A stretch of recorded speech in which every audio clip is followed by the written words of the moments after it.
présenter Jean-François, qui est un dominicain, qui est un très ancien ami, euh, que j'ai connu grâce à toute ma longue amitié avec les dominicains. Et je lui ai demandé, sachant l'engagement qu'il avait, s'il voulait bien nous parler ce soir de tout son travail et de ce qu'il fait, de ce qu'il est. Le sujet, c'est le dialogue entre chrétiens et musulmans, mais personnellement, je suis très attachée au premier mot de cette rencontre, c'est-à-dire le dialogue. Parce que je crois que si on s'y arrête un instant, on fait tous l'expérience de la difficulté du dialogue, soit dans une communauté, mais je dirais aussi dans un couple, sur un lieu de travail, entre amis.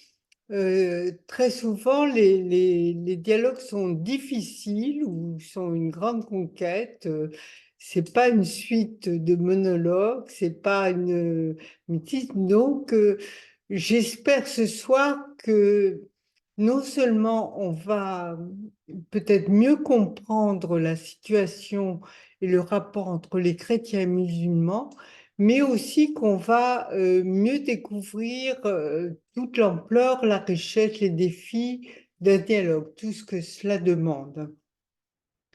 La première question que je vais poser peut-être à Jean-François, c'est, bon, peut-être s'il veut un petit peu mieux se présenter, et puis je vais lui demander ensuite de faire un peu l'état des lieux, c'est-à-dire que je crois que, bon, enfin en tout cas pour moi c'était comme ça, il y a de nombreuses années, j'avais une ignorance totale de l'islam. Je dois dire que ça me préoccupait pas du tout et je pense que j'étais dans un monde aussi où c'était ignoré. Et en revanche, depuis plusieurs années, c'est devenu une question aiguë de curiosité, de préoccupation, peut-être à cause de toutes les crises qu'on a traversées. Et je dirais que c'est plutôt une curiosité qui est née des appréhensions, voire de la peur, que d'un réel souci de rencontre, de connaissance, d'amitié, de dialogue. Alors, donc, je crois aussi que tout le monde sait que maintenant, l'islam est la première religion pratiquée en France. Donc, les chrétiens aussi ont dû progressivement s'habituer à ne plus être le seul point de référence religieux de la France. Donc, je voudrais un petit peu demander à Jean-François qui nous précise cette géographie. Michel, je voudrais demander à Jean-François en 2 mots de me dire comment il est arrivé jusque-là, c'est-à-dire son chemin, très brièvement, voilà. Merci d'abord. Bonsoir à tous. Merci de donner un peu de votre temps pour un sujet comme celui-là. Euh, Marie-Michel a dit un petit peu pourquoi elle s'est tournée vers moi et Dino voilà, suggère que je me présente un peu plus. De fait, je suis aujourd'hui, donc comme on l'a dit, un institutionnel dans l'Église catholique. Alors, il y a les choses intéressantes et les lourdeurs, bien sûr, d'une telle position. Je ne sais pas si je vous en parlerai en détail, mais c'est quand même des gros bateaux. Alors, comment je suis arrivé là? Ben, je suis lorrain. Ça me permet de vous dire un peu où je suis né, né dans une famille assez modeste du monde rural du nord de la Lorraine. Et à vrai dire, rien ne me préparait vraiment, même si la région est assez industrielle et donc on peut dire qu'il y a une population au moins originaire du Maghreb assez importante dans ces régions. Mais en même temps, moi, je n'ai pas eu tellement au début, dans ma jeunesse, des contacts très importants avec des musulmans. Bon, je suis né en 1970, hein, il y a déjà des musulmans en France, les travailleurs immigrés, comme on dit. Et puis, ce n'est qu'en fait dans ces années-là que commence le regroupement familial, qui va changer aussi beaucoup la sociologie des musulmans en France et effectivement participer à l'évolution de notre société. Et donc, dans la, dans la suite de mon cheminement, je dirais, je suis devenu dominicain assez jeune, en fait, à l'âge de 22 ans. Et la réponse à ta question, Dino, elle tient en peu de mots parce que, au fond, c'est un peu presque sur un coup de tête que j'ai dit au provincial de l'époque, en 1994, je crois que c'était 94 ou 95.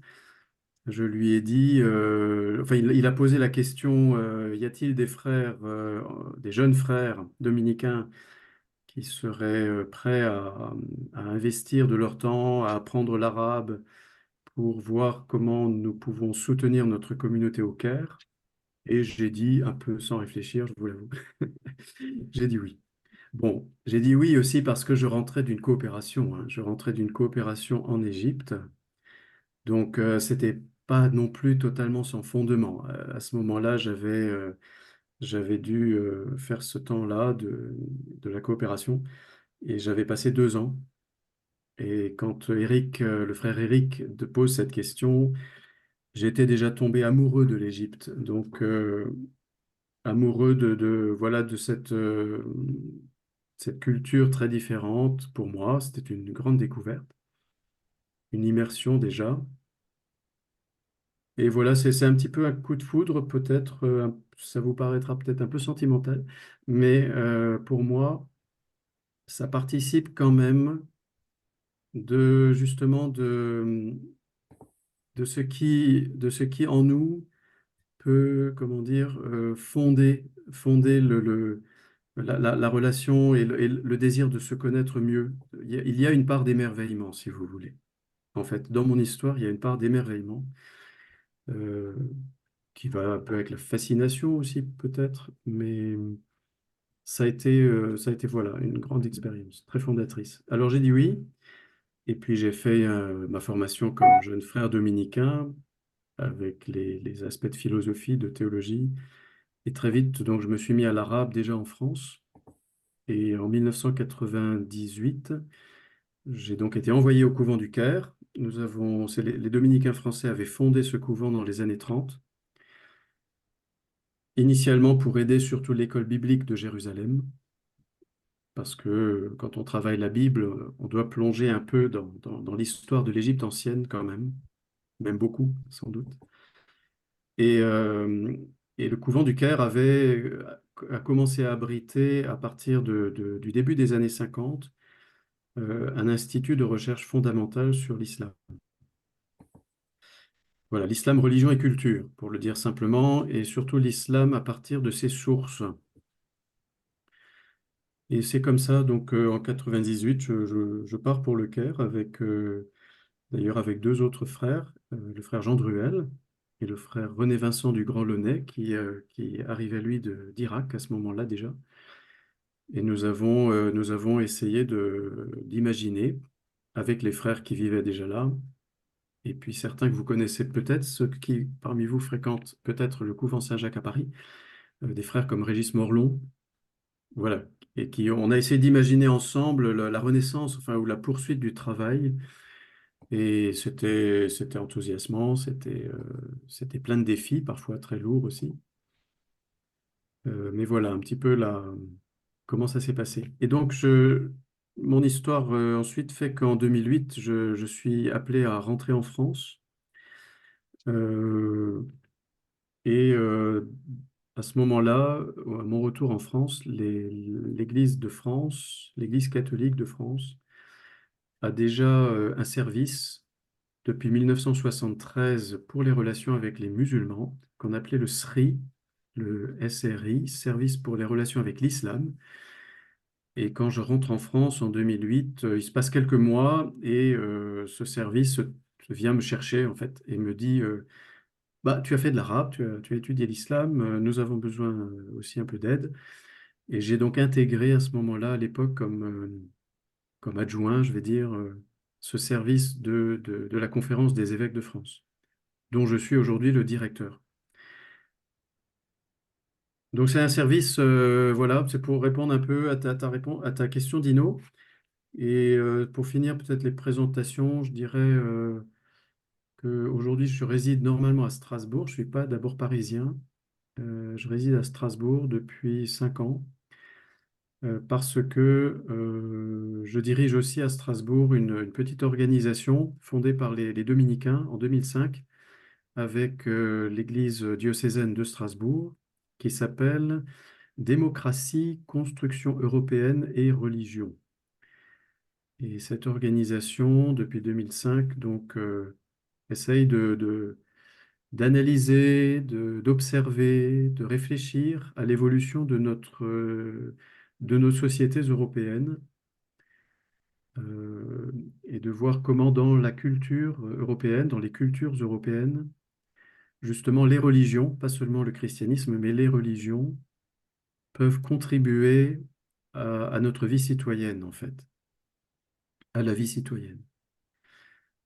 Voilà, il y a de multiples manières d'entrer dans le sujet, je ne vais pas m'étendre là-dessus, mais c'est une thématique qui me tient beaucoup à cœur parce que je vais vous parler de dialogue interreligieux ce soir, mais en même temps, ce qui me tient vraiment beaucoup à cœur, c'est que l'époque que nous vivons, qui est très compliquée, hein, même inquiétante par certains côtés, c'est tout de même une époque où il y a un défi énorme, c'est d'arriver à renforcer les bases d'une citoyenneté vécue heureusement un peu partout à travers le monde et de voir comment les grandes traditions spirituelles peuvent soutenir la formation d'un citoyen responsable, d'un citoyen libre, d'un citoyen qui assume sa responsabilité pour le bien commun, en fait, d'un monde très divers, très pluriel. Voilà. Donc ça, je suis heureux donc de pouvoir avoir cette casquette-là, même si ça rend ma vie actuellement assez, voilà, ça met ma vie un peu en tension entre Strasbourg et Paris. Alors je vous remercie de consacrer un peu de temps à ce temps de rencontre et à cette réflexion parce que oui, Marie-Michel a bien dit que notre rapport avec l'islam, avec les musulmans, peut effectivement, enfin, a pris un visage peut-être un peu nouveau dans les années passées, les dernières années passées, on va dire les 20 ou les 25 dernières années passées. Euh, Parce que l'actualité aussi s'est remplie tout à coup enfin, d'un certain fracas, on va dire. Et une des choses que nous avons tous à l'esprit, c'est tout à coup la géopolitique en fait mondiale avec des secteurs du monde où des crises énormes surgissent, où des gens s'entretuent, où des bombes explosent, et puis ça arrive jusqu'à 2001, New York, et puis c'est dit dans la décennie, je dirais 2012-2022 à peu près, mais c'est pas totalement terminé malheureusement. Sur le sol européen et sur le sol français, nous sommes confrontés à une violence voilà, qui est celle de fanatiques, en réalité, euh, qui sont des jusqu'au-boutistes, et on essaye encore aujourd'hui de comprendre qu'est-ce qui se passe. Qu'est-ce qui se passe? Euh, alors avant de revenir sur sur ça, je repose un peu le contexte en même temps, puisque Marie-Michel m'a invité à le faire. Le contexte, c'est un monde où l'islam est de fait l'autre grande religion mondiale. Et c'est bien qu'on s'intéresse à ça parce que, voilà, nous sommes actuellement deux grandes religions mondiales, au coude à coude même, avec près de 2 milliards de fidèles ou d'adeptes ou de gens rattachés au moins à la sphère culturelle que représentent ces deux religions.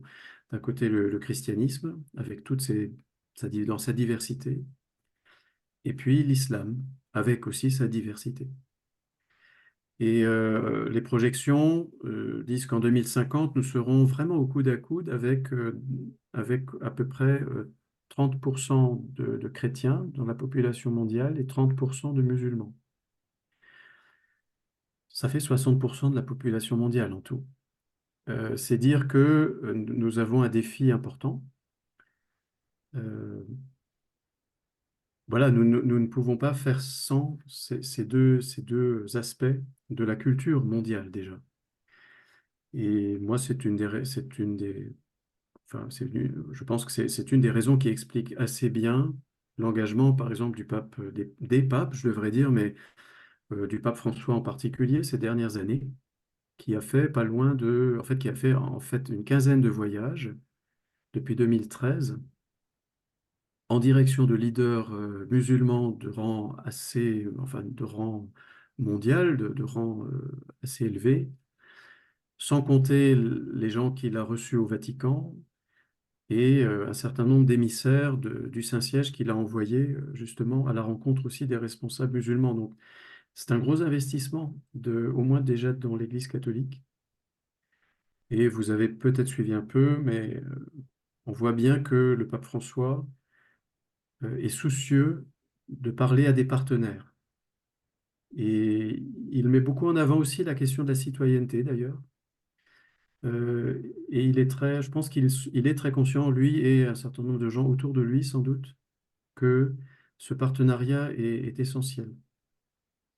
Et qu'il ne s'agit pas de se faire des leçons les uns aux autres. Enfin, d'ailleurs, il a adopté d'emblée cette posture fraternelle pour voir si, voilà, presque, voir, on peut dire d'égal à égal, on ne pourrait pas se dire des choses et mener une réflexion commune et signer des textes communs qui ne révolutionnent pas toujours la face de la Terre, je vous le concède, mais qui permettent quand même à des gens d'un certain niveau de s'engager quelque part publiquement. Et c'est pas rien.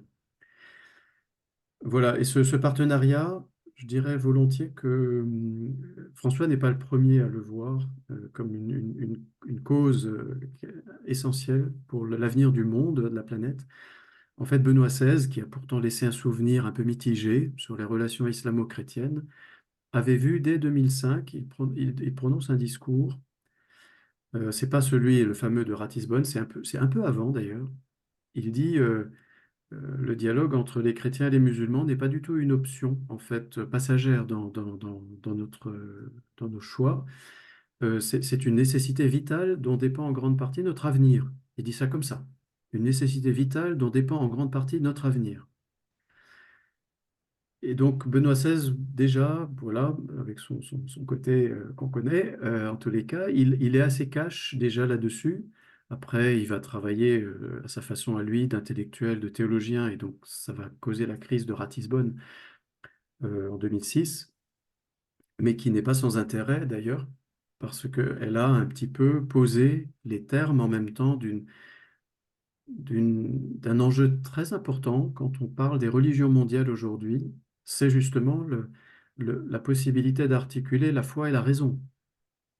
En fait, la crise de Ratisbonne, même si on peut avouer la maladresse de Benoît XVI, on peut la reprocher, même à Benoît XVI peut-être, il y a en tous les cas ici un point capital, il voulait mettre en avant la nécessité pour tous ceux qui sont porteurs d'une foi, d'une spiritualité, de garder une articulation entre l'élan de la foi, qui peut être très mystique aussi parfois, qui peut être, voilà, qui peut être, je veux dire, enthousiaste, etc. On sait que la foi, hein, peut parfois, voilà, elle suscite chez les personnes des élans qui sont sentimentaux même parfois, voilà, qui peuvent être très intenses. Mais Benoît XVI dit, attention, l'être humain a aussi une capacité d'intelligence, de raison, de raisonnement. C'est ce que Dieu lui a donné. Et la raison sans la foi, dit-il, devient folle.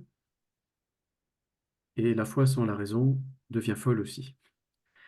Alors on a donc là des enjeux qui sont assez importants. Euh, Et donc, si je veux regarder un peu le contexte encore avec vous, mais vous me poserez des questions, Marie-Michel va relancer. Je dirais que je ne vais pas m'apesantir là sur une description de l'islam. Vous me direz si vous en avez, si vous souhaitez qu'on le fasse. Mais en France, si je fais un petit focus, en France, oui, de fait, l'islam est devenu aussi l'autre religion importante, en tout cas vivante, de notre pays. Euh, En fait, on est un peu au coude à coude, les pratiquants chrétiens, les pratiquants musulmans, je dirais. Les musulmans, on ne peut pas trop les chiffrer parce qu'on n'a pas le droit de faire des recensements sur la base des opinions. En France, et je pense que c'est bien, on a une estimation. Alors après, le manque de recensement et le manque de données objectives fait hélas fantasmer des gens, mais les estimations honnêtes quand même tournent autour de 5 millions et demi, 6 millions de personnes qu'on peut rattacher à la culture musulmane. Je prends cette précaution parce que on ne peut pas dire que toutes ces personnes qui sont rattachées à la sphère culturelle musulmane sont pratiquantes. On ne peut pas dire qu'elles sont toutes croyantes. On doit en tout cas tenir compte d'un spectre assez large et d'une, vous voyez, d'une certaine variété d'adhésion, on va dire, d'une diversité de l'adhésion. Si on prend par exemple les grands rites de la religion musulmane, euh, là où vous trouverez la plus grande proportion de musulmans qui vont pratiquer, c'est autour du Ramadan, par exemple. Plus, le Ramadan fait partie des aspects rituels de l'islam en France qui sont encore les plus suivis, qui sont suivis par une proportion très importante, 80% vraisemblablement des personnes rattachées à la sphère culturelle musulmane en France. C'est aussi, c'est d'une certaine façon un temps de retrouvailles familiales, un temps qui socialement est très important, très structurant pour les familles musulmanes et voilà, on se retrouve beaucoup. Je pense qu'il y a une petite analogie possible avec Noël pour nous, de culture chrétienne. Même les personnes qui ne sont pas très pratiquantes, qui ne vont pas à la messe habituellement, vont éventuellement fêter Noël. Donc il y a un peu de ça avec le Ramadan, mais faut pas croire que les comparaisons sont toujours exactes. Elles ne sont pas jamais parfaites en tout cas.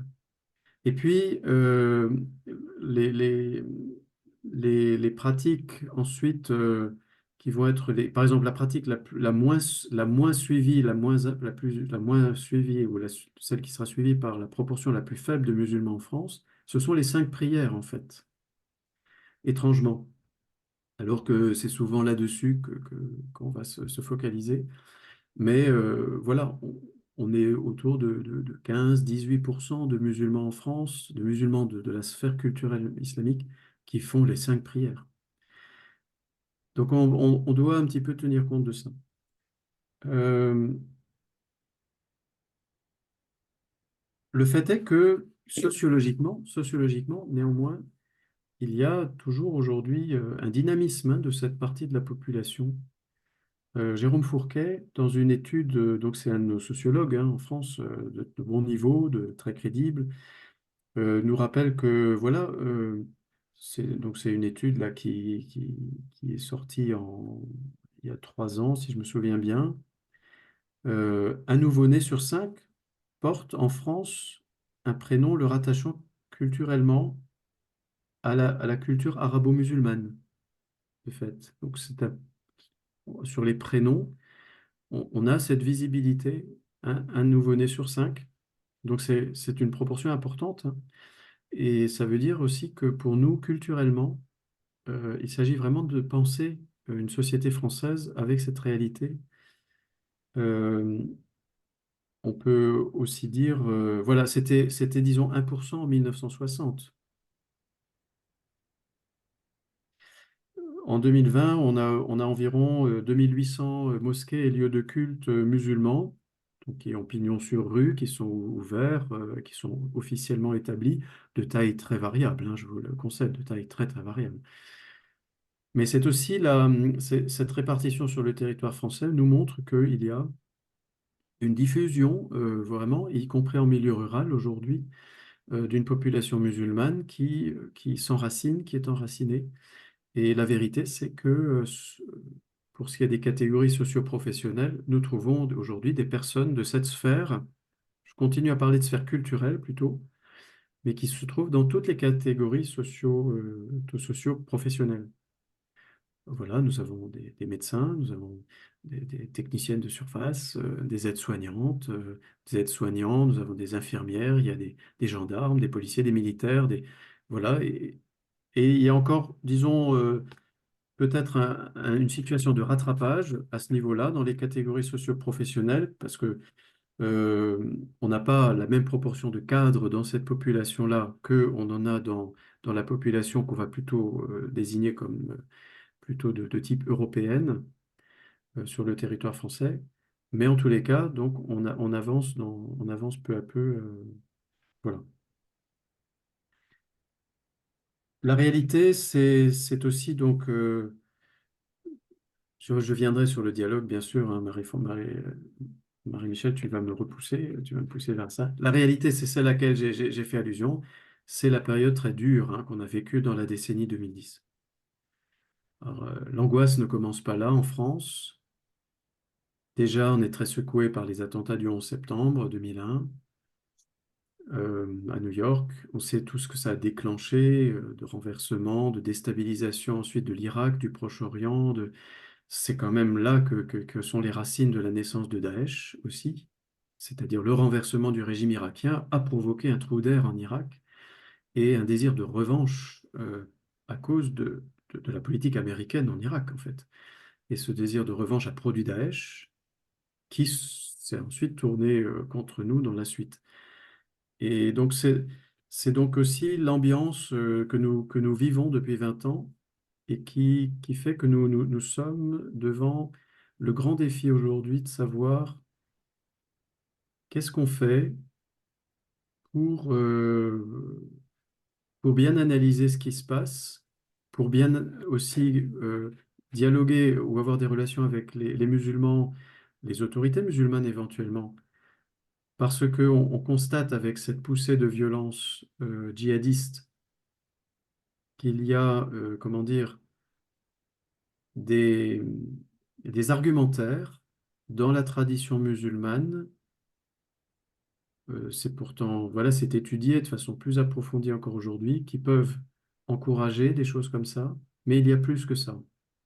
Il y a aussi les phénomènes de déstabilisation sociopolitique qui sont gravissimes en fait dans plusieurs régions du monde. Je viens d'évoquer la politique américaine. Je suis désolé, je ne veux pas taper à bras raccourcis sur les États-Unis, mais il y a quand même ce phénomène grave de l'interférence ou d'une politique internationale qui n'est, il n'y a pas que les États-Unis, bien sûr.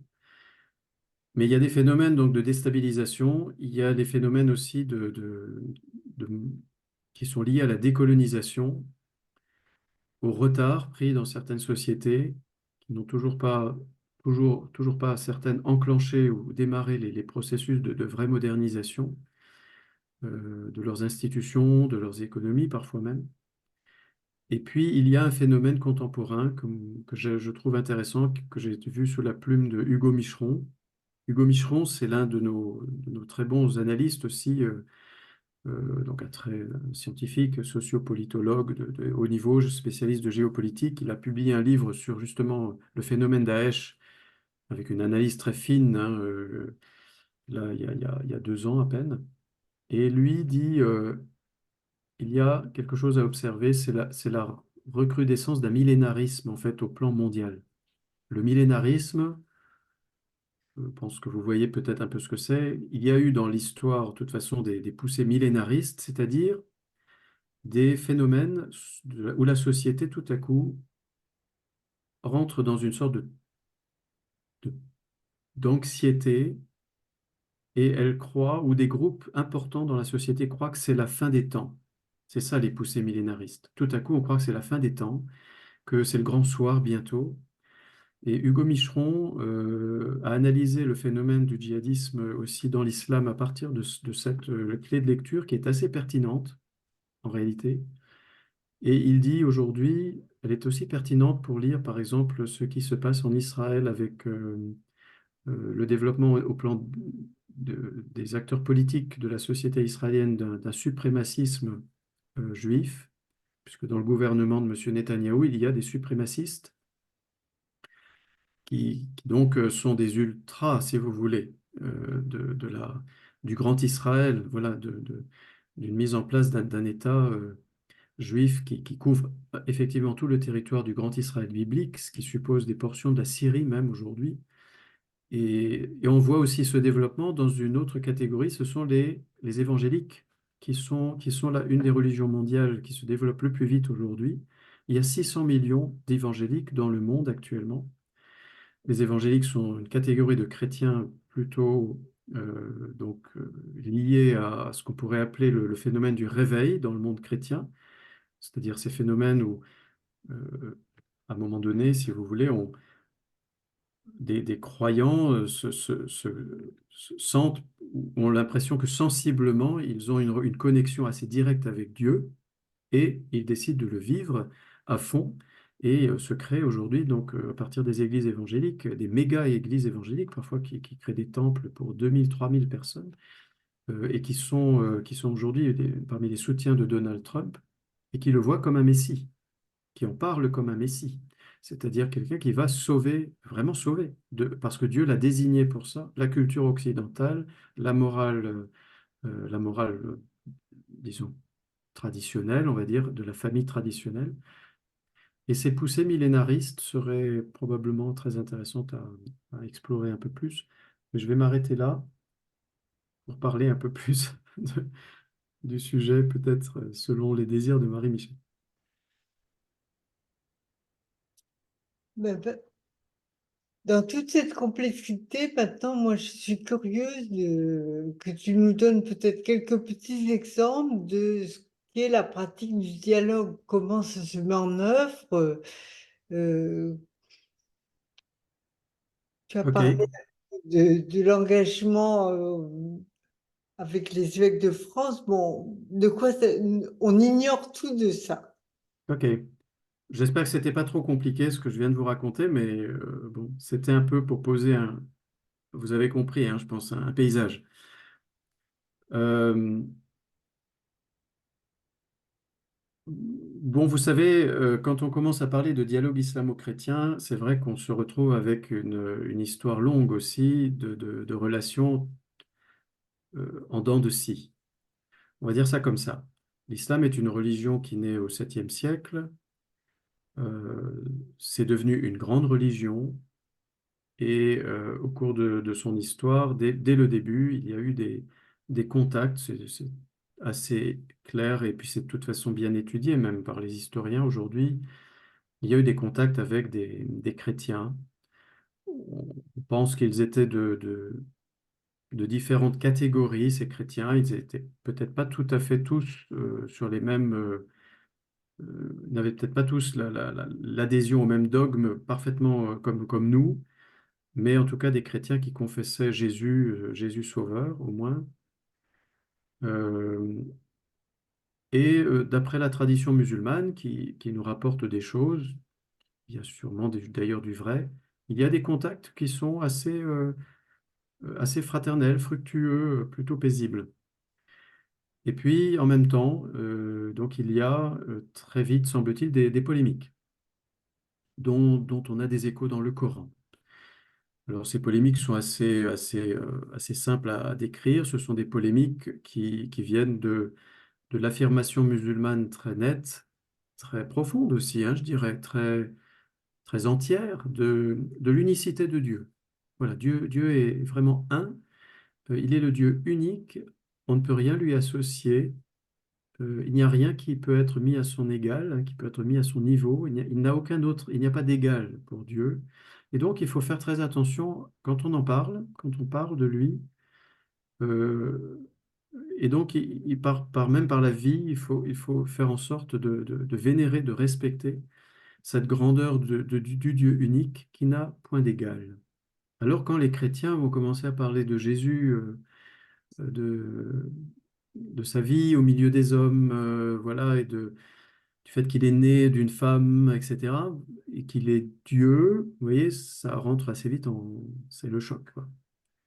Donc des polémiques vont se cristalliser assez vite là-dessus, sur cette affaire-là, l'incarnation. Se cristalliser bien sûr aussi sur la crucifixion, parce que évidemment cet homme Jésus de Nazareth qui meurt sur la croix, c'est pas très convenable non plus pour un Dieu. C'est même un peu pitoyable. Et, et les musulmans trouvent que c'est même insupportable parce que s'il est vraiment le grand personnage que nous disons, voilà, on peut difficilement adhérer à ça. Dieu ne peut pas laisser faire une chose pareille. C'est tout le mystère de la croix, hein, pour les chrétiens, puisque c'est un mystère de déréliction profonde, c'est un mystère de nuit, d'échec même. Et pour nous, c'est même vous savez ça sans doute, c'est même un défi pour notre foi quand on est chrétien. Donc ça ne passe pas. Et un autre aspect de la polémique qui vient assez vite, c'est bien sûr la dimension trinitaire qui émerge et qui, déjà pour les premiers musulmans, peut-être pour le prédicateur de l'islam, Mohammed, euh, il y a quelque chose là qui ne va pas. Mais au cours des 2 premiers siècles, avec l'émergence du califat omeyyade et abbasside, très vite, vu que l'islam s'est étendu dans tout l'espace du Proche-Orient, en même temps, des contacts avec les autorités chrétiennes vont se structurer, vont être même assez courtoises à plusieurs moments, à la cour des califes, jusqu'au 9e siècle, en fait, à peu près.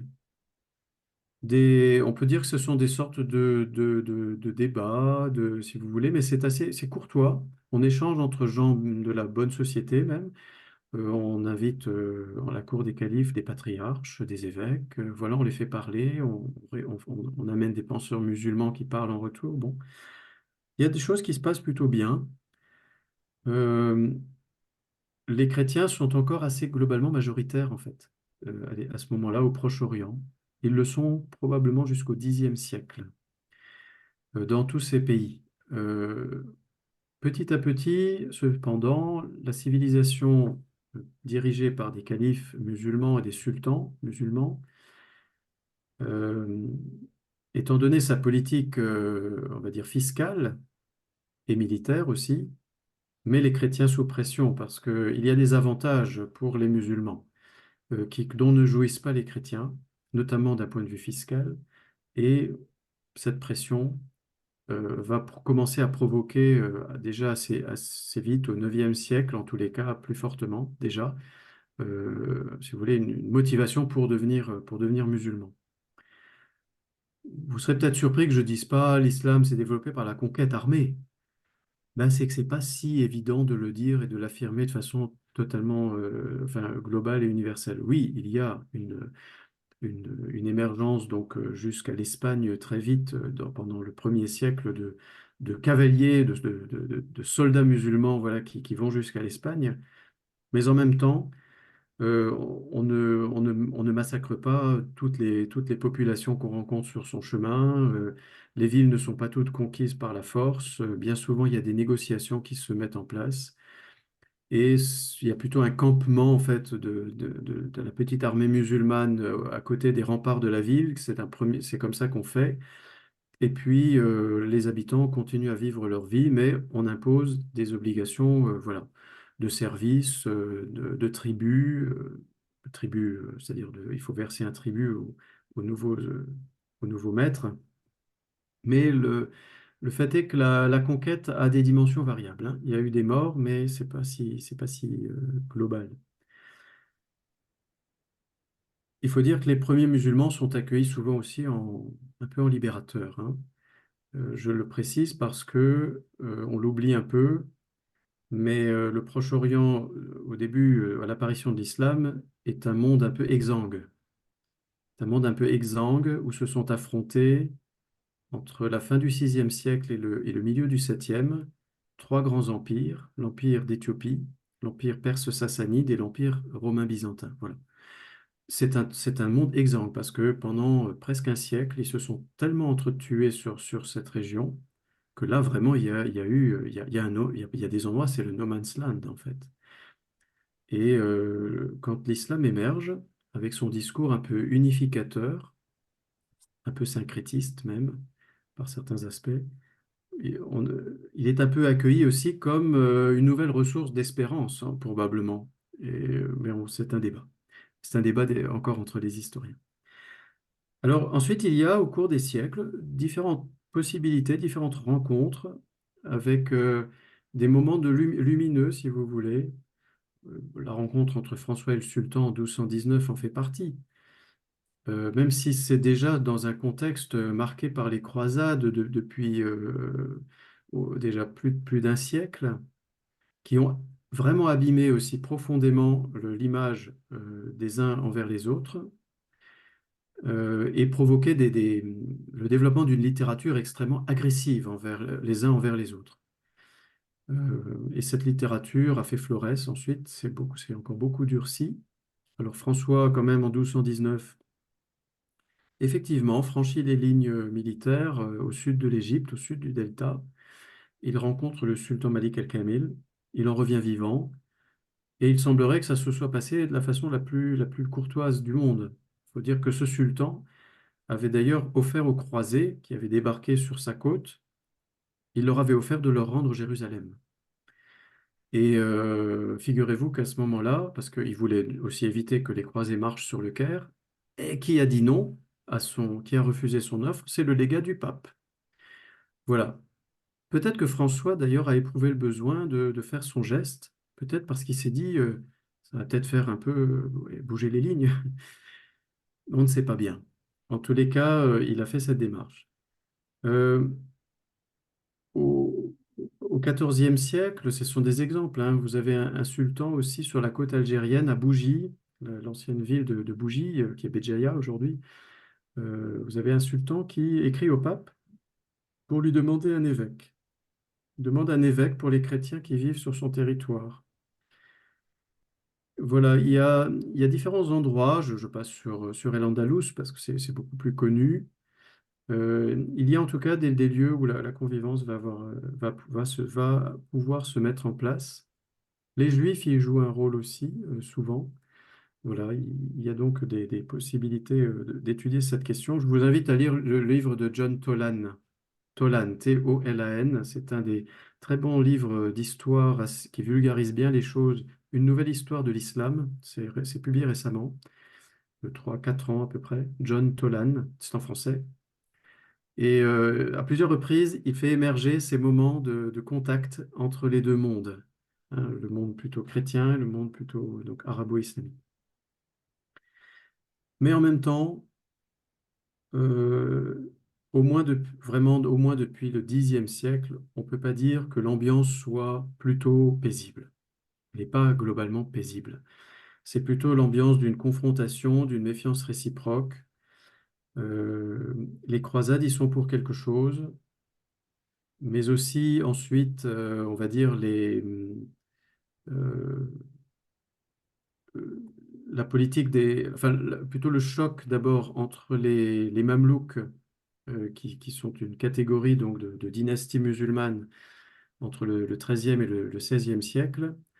Il y a un choc en fait entre eux et les premiers Européens qui se mettent à coloniser, qui se mettent à parcourir les mers et à partir notamment vers l'Asie du Sud-Est, vers l'Afrique et l'Asie du Sud-Est. Il y a donc un premier choc ici qui est de type déjà colonial en fait, pour la maîtrise des routes commerciales. Et puis viennent les Ottomans. Et les Ottomans, à partir de la fin du XVe siècle, les Ottomans sont très gourmands, on va dire. Les Ottomans ont une conscience très impériale, une politique très impériale. Ils veulent s'étendre, et on le sait, ils vont aller prendre Constantinople, en fait. Donc là, ça, c'est le grand choc aussi pour les Occidentaux, qui, ceci dit, n'avaient pas non plus trop ménagé Constantinople déjà pendant les croisades, mais bon. Les Ottomans sont gourmands, ils prennent Byzance, ils s'y installent, ils font déjà de Sainte-Sophie une mosquée, et puis ils vont arriver aux portes de Vienne. Donc, ils prennent des portions importantes des territoires européens et on sait pourquoi les pentes, on sait, voilà, on sait ce qui se passe à les pentes parce que le pape Pie V à l'époque, c'est la panique en fait en Europe. C'est vraiment la panique.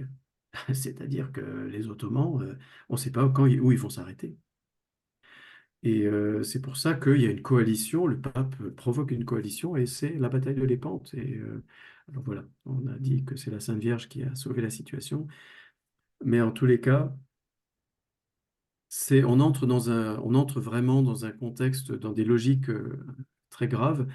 Et quand les Européens qui continuent à développer leur poussée coloniale continuent à se développer, notamment au XVIIIe siècle, au XIXe siècle encore plus, eh bien, ils apportent aussi leur christianisme. Je ne dis pas que tous les colonisateurs étaient des grands chrétiens, hein, loin de là. Et Napoléon, quand il envahit l'Égypte, ne vient pas d'abord montrer les grandeurs du christianisme, il vient montrer la beauté de ses machines, de ses canons, et il leur montre comment fonctionnent les horloges fabriquées par les meilleurs horlogers français, et il veut montrer le code civil, et puis voilà. Et puis il dit que l'islam est l'une des plus grandes religions mondiales, et qu'elle est très adaptée, enfin qu'elle est faite pour le citoyen moderne. Il prononce des discours de ce type-là. Mais en même temps, les colonisateurs, en général, arrivent avec des évêques dans leur bagage et ils les installent. Et puis, comme on installe des colons, des chrétiens, alors que ce soit les protestants, que ce soit les catholiques, en fait, on installe quand même des communautés clairement structurées dans les pays colonisés. Ben, la conclusion est assez simple, c'est que le christianisme est apparu fortement comme la religion des colonisateurs européens. Et c'est pas fini. C'est pas fini aujourd'hui. Ça fait encore aujourd'hui, c'est encore une des dimensions que nous n'avons pas digérées, que les espaces, en tout cas géographiquement rattachés dans le monde d'aujourd'hui à la culture musulmane, n'ont pas bien digéré. On peut les comprendre, on peut les comprendre, vraiment. Euh, D'autant que l'impérialisme des Occidentaux après les décolonisations est aussi quand même une réalité. C'est-à-dire que les Occidentaux ont quand même continué à vouloir garder le pilotage des équilibres mondiaux. Je ne dis pas que c'est uniquement pour le pire, hein, entendons-nous. Je suis assez nuancé sur cette question quand même, mais c'est tout de même pas, enfin, c'est tout de même une source d'humiliation. Ça reste des sources d'humiliation. Et pour vous donner un exemple, en 2019, donc le pape François va à Abu Dhabi signer un accord important sur la fraternité humaine avec le cheikh d'El-Azhar, Ahmed El-Tayeb. Et dans ce texte, tiens, comme par hasard, revient le problème de un nouveau regard, en fait, des Occidentaux sur les Orientaux et des Orientaux sur les Occidentaux. Travailler, en fait, le regard. Voilà. Maintenant, pour bien te répondre, Marie-Michel, il faut que je te dise, en même temps, au XXe siècle, on peut dire, et ça, c'est déjà, ça frémit à la fin du XIXe, se développe quand même un nouveau désir chez beaucoup de leaders dans les religions mondiales, mais en particulier en Europe quand même, un nouveau désir de relation avec les autres religions qui soit un peu moins teintées de mépris, on va dire.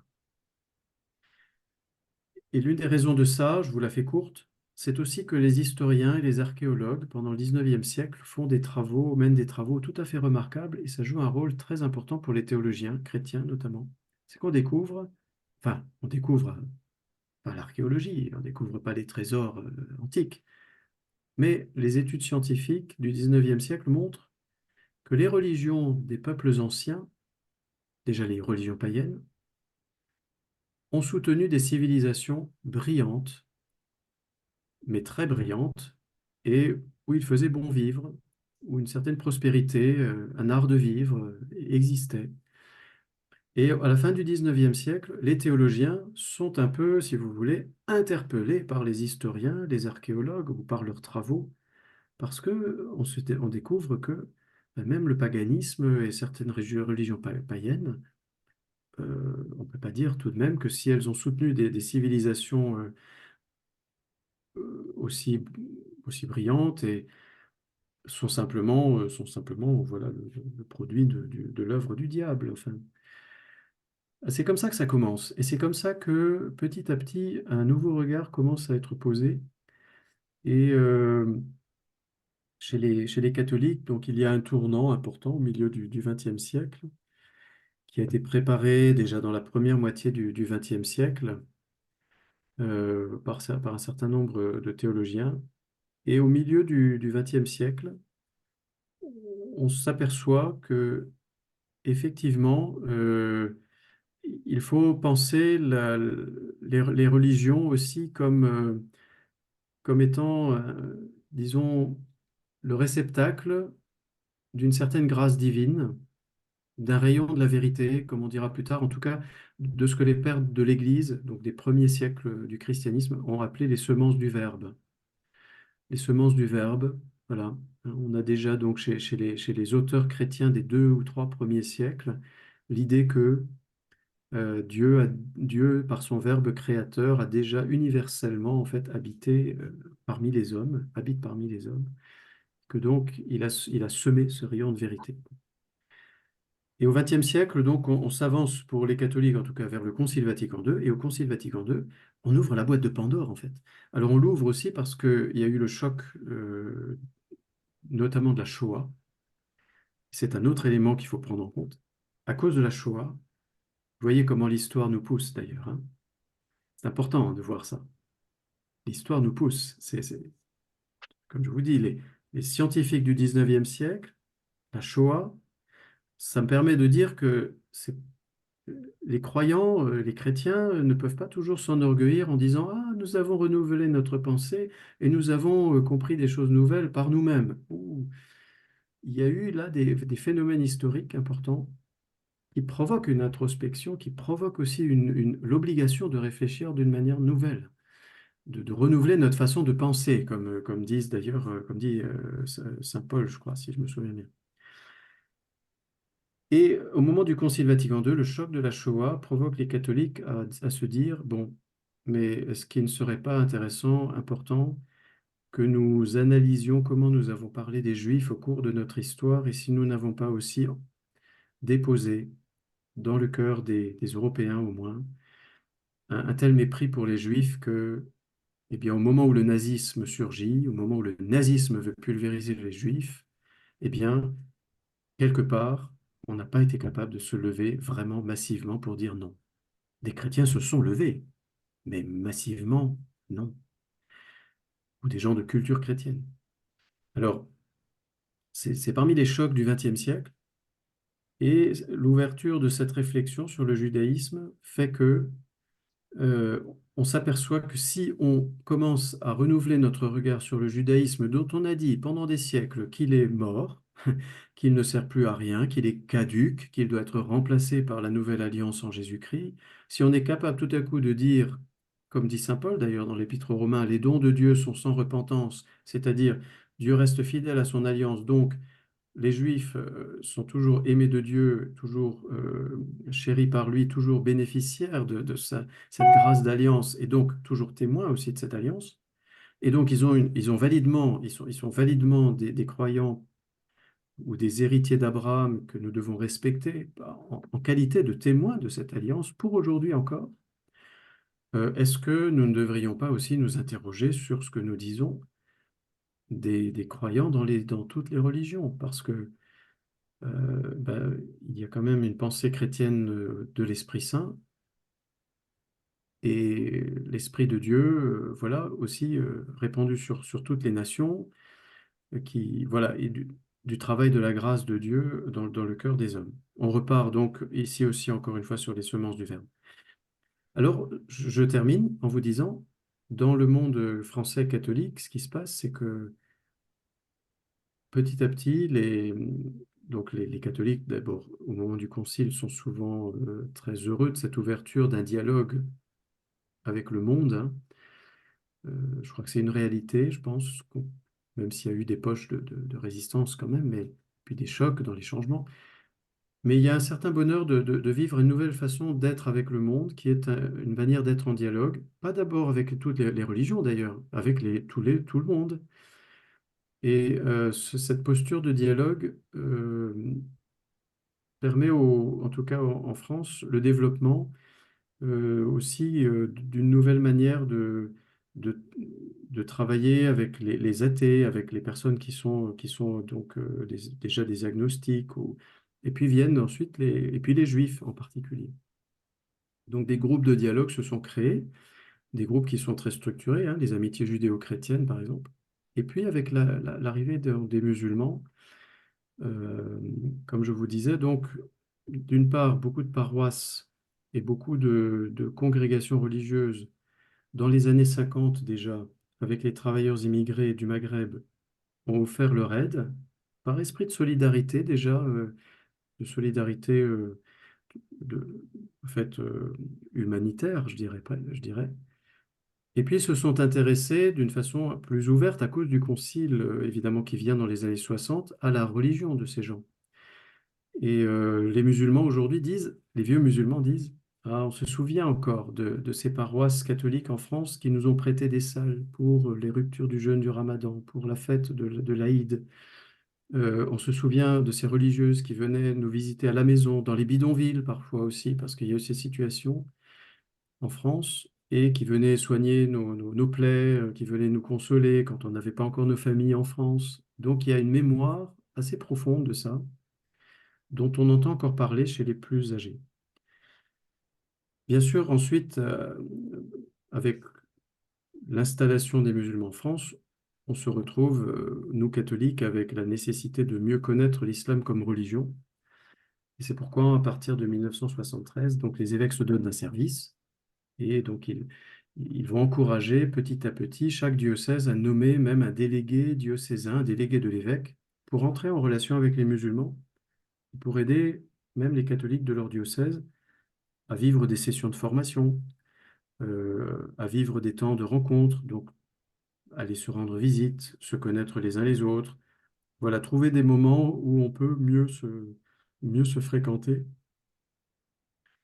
Et donc, en fait, je pense qu'on peut dire se sont développées en France toutes sortes d'initiatives qui ne sont pas seulement comment dire, de l'institution, en fait.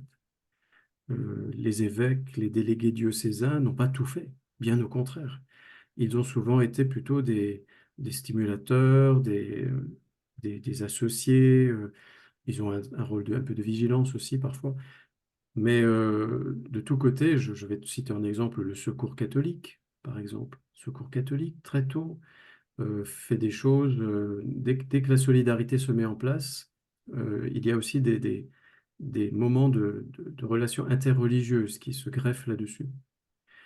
Euh, Voilà, donc on a des lieux de connexion assez importants dans beaucoup de milieux. Aujourd'hui, les scouts et guides de France aussi sont un des lieux de rencontre d'une jeunesse chrétienne et musulmane. Ça vous surprendra peut-être, mais l'Action catholique des enfants aussi a été assez vite ce genre de lieu. L'Action catholique des enfants en milieu populaire. Presque chaque fois d'ailleurs qu'il y a des mouvements d'action populaire et d'éducation populaire, les populations sont amenées à se rencontrer et à partager leurs valeurs à partir de leurs héritages spirituels, voilà, musulmans, chrétiens pour les autres. Et aujourd'hui, à l'ACI, il y a certains clubs d'enfants qui sont même majoritairement musulmans. Il y a même des clubs d'enfants dans certains lieux où l'ACI est encore active, des clubs d'enfants où ils sont tous musulmans. Et alors, ce sont les enfants musulmans qui disent à leurs animateurs, oui, mais enfin, c'est quand même l'ACI, l'ACE, pardon, c'est quand même l'ACE, excusez-moi, je me suis trompé depuis tout à l'heure, l'Action catholique des enfants. On va peut-être aller chercher quand même des petits chrétiens pour faire club avec nous.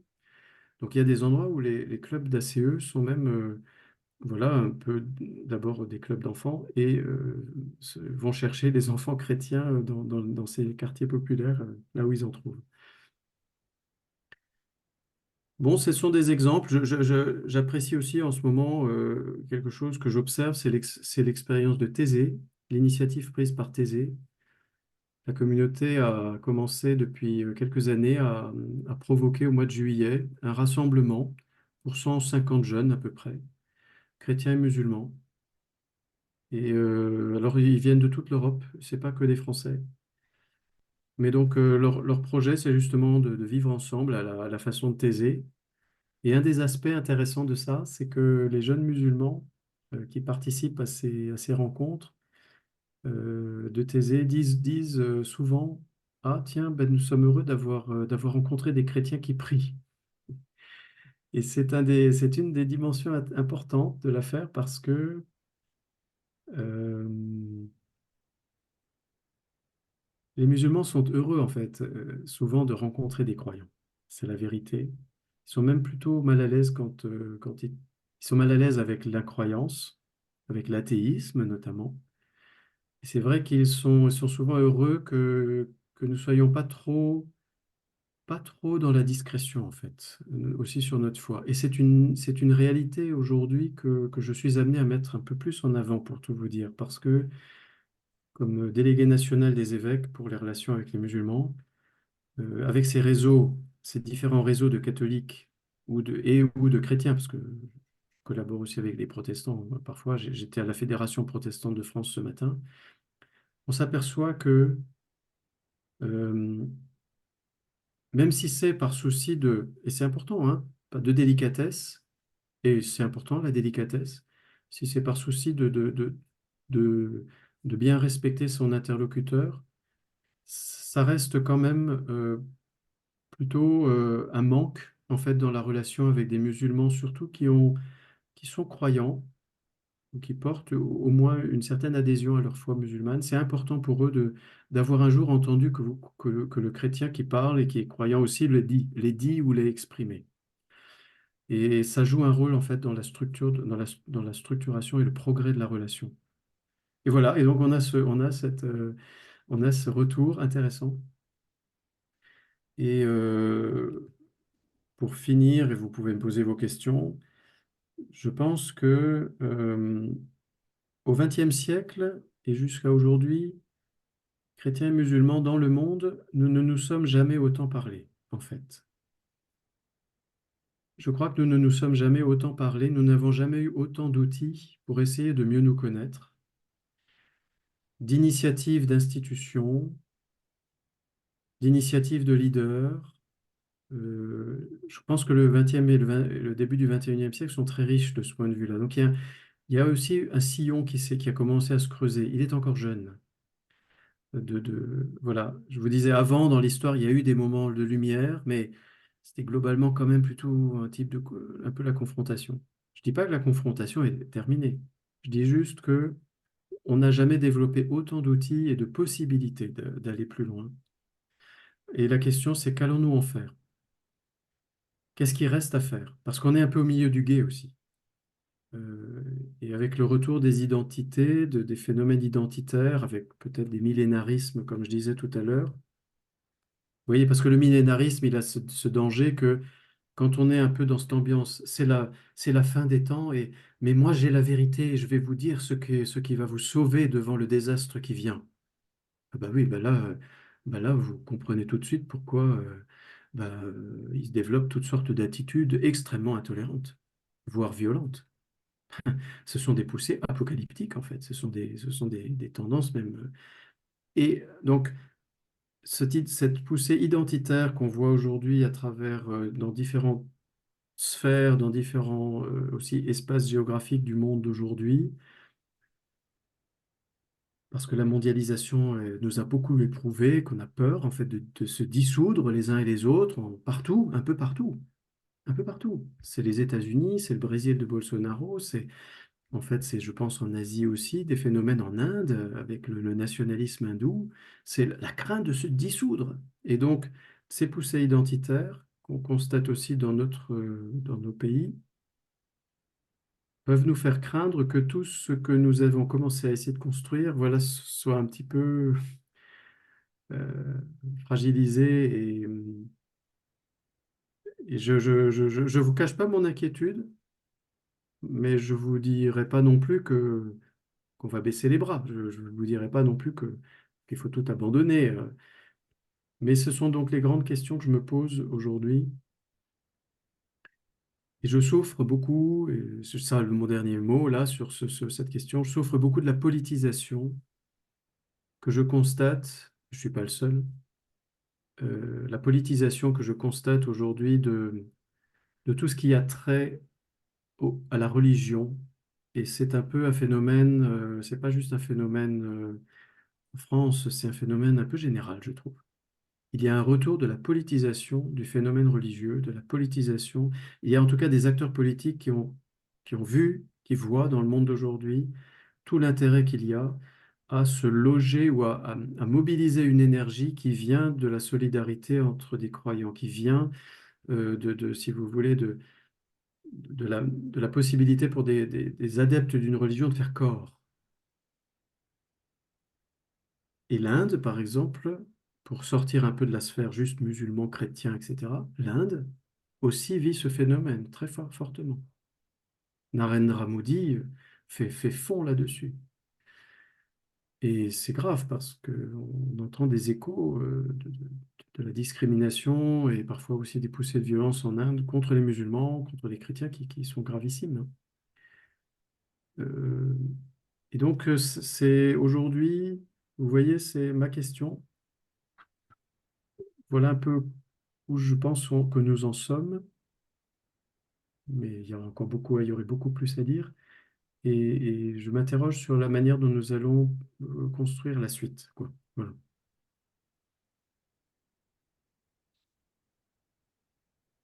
Merci beaucoup, Jean-François.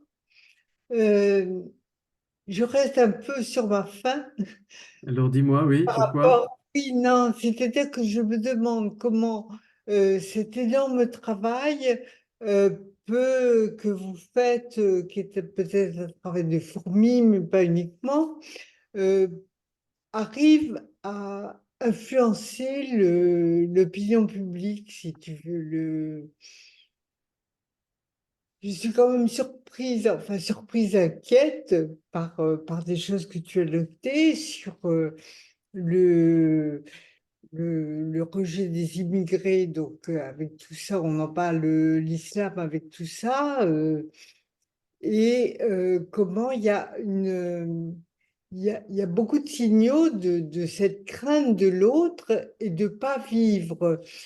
Parce que moi, je me souviens, bon, c'est une anecdote, quand j'étais aux Beaux-Arts, j'avais un très grand ami qui était libanais.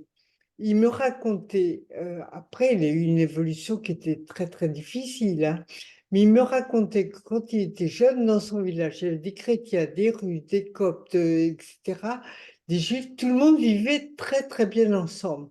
Donc, il y avait cette expérience au départ de cette possibilité d'harmonie et de reconnaissance et de vivre ensemble. Et je sens que ce type d'expérience est très menacé. Alors, je ne sais pas si tu sens que c'est très menacé à partir de ce que j'ai dit ou si c'est plutôt un sentiment aussi plus Non, personnel. Mais je oui. dis pas à partir de ce que tu as dit. Ce que je me demande, c'est comment tout le travail que vous faites, Hmm. ce que tu perçois, a a une possibilité de est-ce que vous sentez qu'il y a une possibilité de jouer sur sur les mentalités, sur les comportements de société où, en fait, ça reste un petit peu des choses souterraines? Est-ce que ça se Un, communique? un peu les deux, probablement, un peu les Bon, deux. je Hmm. pense pas du tout. Je pense que tout le monde est contre, du côté des musulmans, du côté des chrétiens, sur des actes de prosélytisme. Donc, c'est pas du tout de ça dont il s'agit, mais c'est simplement sur le fait de voir l'autre comme un bien, comme c'est mieux de se connaître, c'est mieux d'essayer de vivre ensemble que de se renvoyer à la frontière. Oui, alors tu prêches à un converti de ce point de vue-là, hein. Moi-même, je fais profession de franchir des frontières, en fait, hein. Je passe mon temps à franchir des frontières. ou à aider des gens à franchir des frontières, hein. Je prends un petit exemple, je l'avais raconté déjà à certains d'entre vous peut-être, ok, Odino la connaît peut-être, mais quand j'habitais à Tours il y a quelques années, je m'activais pour que les gens se rencontrent aussi avec la communauté musulmane locale, qu'il y ait des points de contact, des points de rencontre entre chrétiens et musulmans. Et un matin à la messe, je dis, il y a des journées portes ouvertes à la mosquée d'un des quartiers de Tours. Une mosquée très intéressante, d'ailleurs très dynamique, avec des gens qui étaient très actifs, euh, aussi d'un point de vue citoyen, je trouvais, dans la ville de Tours. Et j'ai dit aux cathos qui étaient à la messe le matin, je leur dis, venez aux journées portes ouvertes cet après-midi, moi j'y serai. Et donc l'après-midi, j'y suis allé. Et je me souviendrai toujours de cette scène intéressante. Il y a un couple qui est entré, c'était des gens, la soixantaine au moins déjà, je pense, un peu passé déjà, mais ils s'étaient déchaussés comme de coutume, mais ils entrent dans la salle de prière où il y avait déjà du monde, et moi j'étais là, un peu au milieu, je discutais avec je sais pas qui, et je les ai vus franchir la porte d'entrée de la salle de prière, et ils ont tracé en droite ligne jusqu'à moi, jusqu'à arriver jusqu'à moi. Ils m'ont agrippé le bras, et je crois que c'est madame qui a dit, voyez, mon père, voyez, nous sommes venus, c'est parce que nous savions que vous seriez là. C'est parce que nous savions que vous seriez là. C'est-à-dire que la raison, ils avaient envie sans doute d'aller à ces journées portes ouvertes, mais ce qui les avait motivés, ce qui les avait décidés, c'est que je serais là. Et je prends cet exemple parce que je suis à peu près persuadé que l'altérité, c'est jamais très facile, en fait. Tu vois, Marie-Michel. Et c'est beau, l'altérité. Moi, j'y crois beaucoup et j'ai fait une expérience tellement fondatrice quand je suis allé vivre en Égypte, appris l'arabe, parlé avec des gens, découvert d'autres façons de penser, de vivre, d'être musulman, d'être chrétien, etc.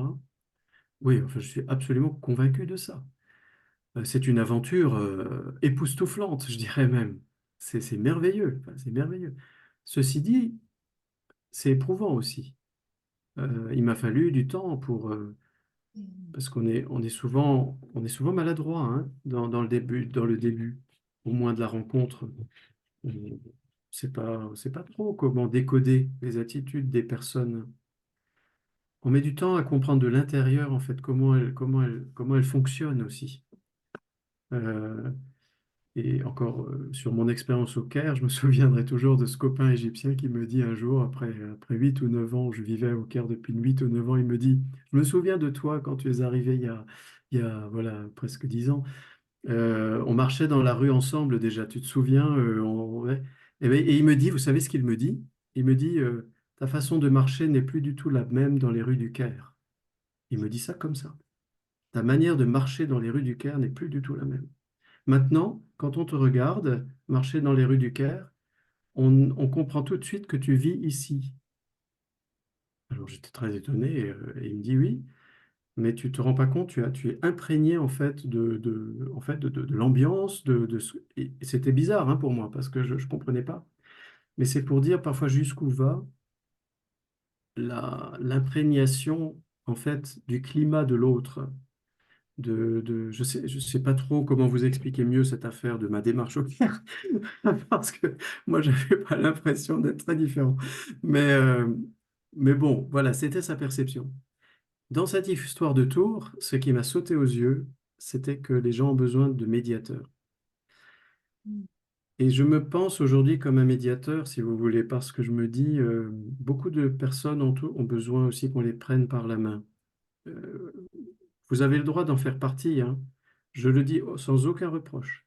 Je le dis sans aucun jugement. Je me dis, on est toujours, on est, on a aussi nos appréhensions. Elles font partie de nos psychologies. Nous ne sommes pas tous égaux non plus de ce point de vue-là, aussi à cause de nos histoires, de notre personnalité, voilà. Et donc, on peut être dans l'appréhension. Et je trouve très intéressant les regarder en face. Mais c'est vrai qu'il faut essayer de ne pas en rester là. Mais on a besoin parfois de médiation pour franchir les frontières. Donc ça, c'est un point, moi, je trouve important. Et quand je vois ce que font les collègues délégués diocésains pour les relations entre chrétiens et musulmans, quand je vois ce qui se passe dans des groupes interreligieux, je trouve que je vois ça se passer. Il y a quelques personnes souvent qui sont des médiateurs, qui ont pris par la main les autres et qui leur ont fait comprendre que ça fait moins peur, en fait. Et, et que si tu es maladroit, si tu ne trouves pas les mots tout de suite dans l'échange, c'est peut-être pas grave. Tu as le droit d'être ridicule aussi. En France, on n'aime pas beaucoup être ridicule, ça fait partie de notre un peu ADN. Mais donc, quand on décode pas les codes des autres, on est un peu tétanisé. Mais ceci dit, c'est pas grave en soi. C'est pas un péché, c'est pas un crime. J'aimerais que plus de gens essayent de faire ça. Et en même temps, il faut bien le dire, tu vois, Marie-Michel, euh, avec l'islam, en, en fait, il faut bien l'avouer quand même, avec l'islam, ben, l'expérience de ce djihadisme violent, terroriste, des dernières années a tout de même fait surgir beaucoup d'interrogations. Et moi, le premier, je dis, on doit regarder l'islam à travers ses sommets. Je suis le premier à essayer à dire ça, à promouvoir ça. On regarde la religion des autres à partir de ses sommets. Je trouverais, on va pas regarder non plus les traditions religieuses à partir du caniveau. Alors, vous m'avez compris, je suis en train de désigner le djihadisme et tout ce qui le fonde comme plutôt de l'ordre du caniveau. Mais en même temps, le grand problème, c'est comment la tradition musulmane aujourd'hui fait l'effort pour faire un peu le toilettage de ces doctrines ou de ces interprétations au moins qui, malheureusement, n'ont pas aidé du tout des gens à foncer droit devant pour, voilà, pour casser du mécréant, on va dire. Du, du- du- Le mécréant, c'est celui qui ne croit pas bien, c'est celui qui ne croit pas en Allah, et c'est celui qui ne croit pas que Dieu est un, etc. Et je me souviendrai toujours dans un forum islamo-chrétien auquel j'ai participé dans les années 2010 à Lyon. C'était un forum qui avait été convoqué par par Monseigneur Barbarin à l'époque pour réunir 25 responsables musulmans en France et 25 responsables chrétiens plutôt cathos, mais il y avait aussi quelques protestants. Et pendant 2 jours, un week-end, ça a eu lieu plusieurs années de suite, apparaît 2014, à partir de 2013 en fait, je crois. Et ce forum permettait, on avait décidé que ce ne serait pas médiatisé, qu'il n'y aurait pas de journalistes, qu'on ne ferait pas de déclaration. L'idée, c'était que des leaders un peu de niveau, un peu, voilà, qui étaient un peu, qui répondaient de leur communauté ou répondaient de la doctrine un peu de leur tradition, on décidait de se parler un peu ouvertement et librement des sujets qui fâchent. Et ces questions vous imaginez bien que violence et religion, c'est venu très vite sur le tapis, hein. Et je me souviendrai toujours de cette altercation entre deux musulmans qui étaient dans cette assistance.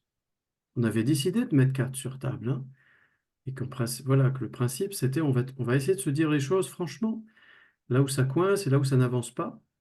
Et tout à coup, altercation entre deux, qui sont d'ailleurs, un était de mes amis, deux personnalités bien enracinés dans la communauté musulmane, qui étaient des prédicateurs aussi dans leur communauté, qui avaient une possession, qui étaient en bonne possession de leur tradition, qui avaient fait des études, d'ailleurs dans des pays musulmans, l'équivalent d'un doctorat à l'Université catholique de Paris, hein, en théologie, donc, mais là dans la sphère musulmane. Pourquoi altercation? Un des gars dit, on vient de voir une information terrible. C'était en Syrie, je crois, des gens d'Al-Qaïda ou de Daesh, je ne sais même plus aujourd'hui si c'était les uns ou les autres, avaient arrêté un convoi de camions sur une route entre deux villes. Ils avaient fait descendre les chauffeurs, hein, des camions. Et il leur avait demandé combien de prières y a-t-il chaque jour dans l'islam? Et ceux qui n'avaient pas été capables de répondre 5, parce que figurez-vous, ça arrive, y compris dans des populations musulmanes de vieille tradition, comme en Syrie ou en Irak, ceux qui n'avaient pas été capables de répondre 5, ils les ont égorgés sur la route. Alors le gars au Forum de Lyon, il dit, c'est intolérable, ce n'est pas l'islam, ce n'est pas l'enseignement de notre religion, nous sommes une religion de la paix, enfin le discours qu'on a entendu aussi souvent après les attentats.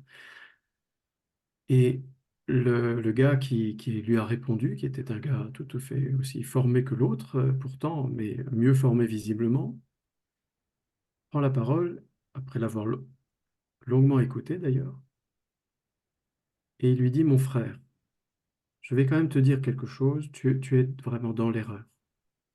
Dans la tradition musulmane, et notamment dans les grandes écoles de jurisprudence islamique qui structurent toujours aujourd'hui la norme dans la vie musulmane, les 4 écoles de droit, comme on dit, de droit islamique qui ont subsisté après le 8e siècle,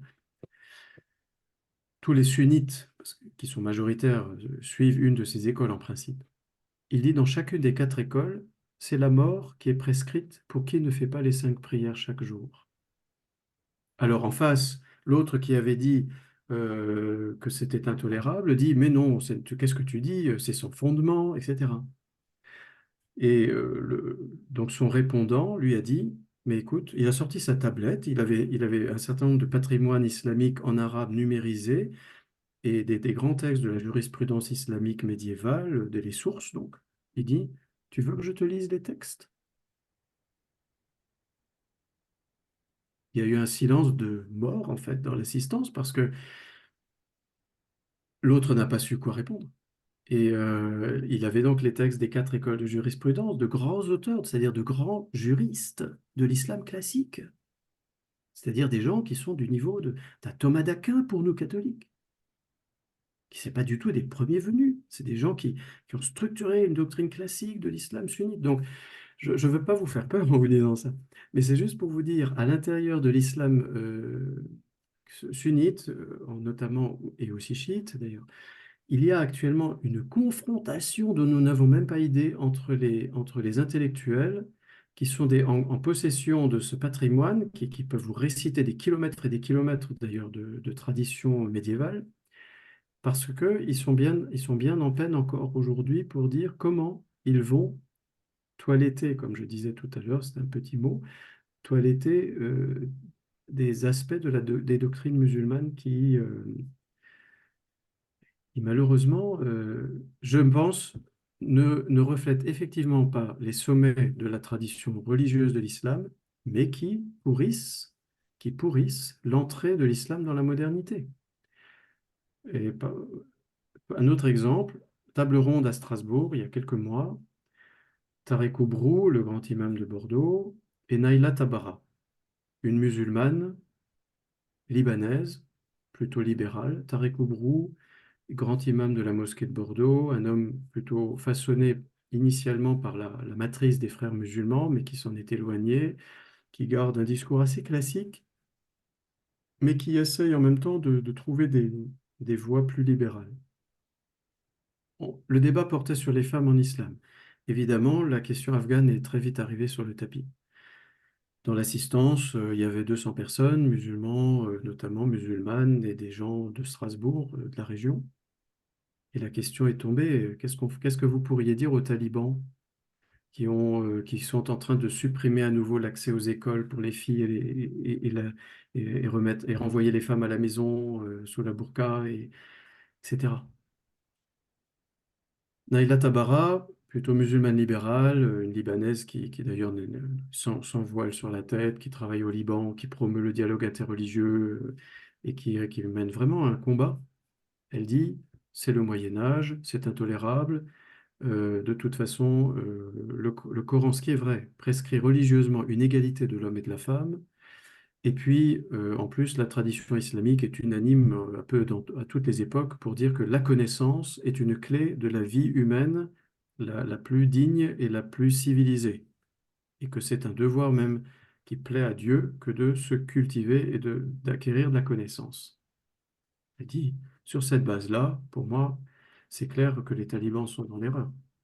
Et puis elle ajoute, peut-être, je ne me souviens pas bien, mais qu'il y a des considérations géopolitiques qui conduisent les talibans à décider ce qu'ils décident, ce qui n'est pas faux, hein, d'ailleurs. Tarek Oubrou, grand imam de Bordeaux, dit, moi je pense aussi que c'est le Moyen Âge, c'est même pire que le Moyen Âge, dit-il, ils ne sont même pas encore au Moyen Âge, eux, ils sont avant. Et il ajoute, mais je pense, et je vais le dire avec une certaine tristesse, que dans nous, leaders de la tradition musulmane, essayant de structurer la doctrine, de l'interpréter, de la transmettre, nous ne sommes pas en mesure, à cause de notre organisation, c'est vrai que ce n'est pas centralisé, de faire évoluer facilement ces choses-là et de trouver une position plus commune. Et il ajoute, il dit, je pense que seule une pression politique pourra faire évoluer les talibans d'Afghanistan, une pression internationale. Et donc la seule solution que Tarek Oubrou avait à nous proposer, c'était en fait une pression d'ordre politique, un peu comme Bourguiba en Tunisie à son époque décide que désormais les femmes ne porteront plus le voile. Et donc, et Tarek Oubrou était triste de nous dire ça. Et il nous a dit, je suis triste de devoir vous dire ça. Parce que c'est vrai que c'est voilà un homme qui est un musulman convaincu, qui prêche à Bordeaux dans sa mosquée, qui essaie de faire avancer le schmilblick, je pense. Il a même proposé à sa communauté que la prière soit mixte dans la grande salle de prière, hommes et femmes côte à côte, hein, que ce soit plus les hommes séparés des femmes, etc. Et il en est là. Et puis, troisième élément mais il n'était pas présent à ce débat, toujours sur l'Afghanistan, ben, c'est un ami qui travaille avec nous, instance de l'Église de France. C'est un Tchadien qui vit au Tchad, qui est le président de la Ligue alors ça va rien vous dire peut-être, mais c'est le président de la Ligue des oulémas du Sahel. Les pays sahéliens, ça vous repérez. Les oulémas, vous savez, sont les savants en islam. Et actuellement, se sont constitués dans le monde plusieurs ligues de savants musulmans, c'est-à-dire des collèges qui sont comme des académies, si vous voulez. Ça fonctionne un peu par espace géographique et un peu parfois par tendance doctrinale. Mais il y en a plusieurs dans le monde qui sont assez importantes. Euh, la ligue pilotée par exemple par l'Arabie Saoudite est l'une des ligues importantes aussi. C'est la ligue islamique mondiale d'ailleurs. Euh, la Ligue des oulémas du Sahel a pris une position intéressante. Elle a décidé, donc elle regroupe des savants musulmans de plusieurs pays du Sahel, et puis qui sont donc des gens très formés, très traditionnels parfois aussi. Elle a décidé d'aller en Afghanistan, de faire le voyage, pour aller parlementer avec les talibans m'a dit le cheikh Walar Modou, pour essayer de les convaincre de ramener les filles à l'école. Alors c'est un autre élément de l'affaire parce que on sent donc à l'intérieur de la sphère musulmane, y compris traditionnelle, il y a des gens qui prennent conscience que c'est un désastre en fait. Certaines de des décisions ou certaines options idéologiques sont un vrai désastre, si vous voulez, à la fois pour les populations et pour la religion musulmane elle-même. Donc, tu vois, Marie-Michel, on est devant aussi ce phénomène-là où il y a des aspects, où il y a des espoirs, et en même temps où il y a néanmoins encore cette question, comment ça va avancer, comment ça va pouvoir avancer.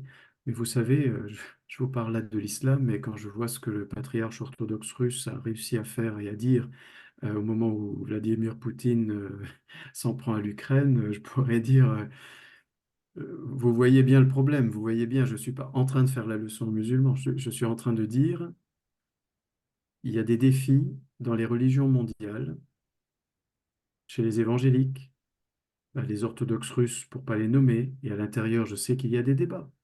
Chez les musulmans, je viens de vous parler des débats internes, mais il y a un vrai enjeu, au moins parce que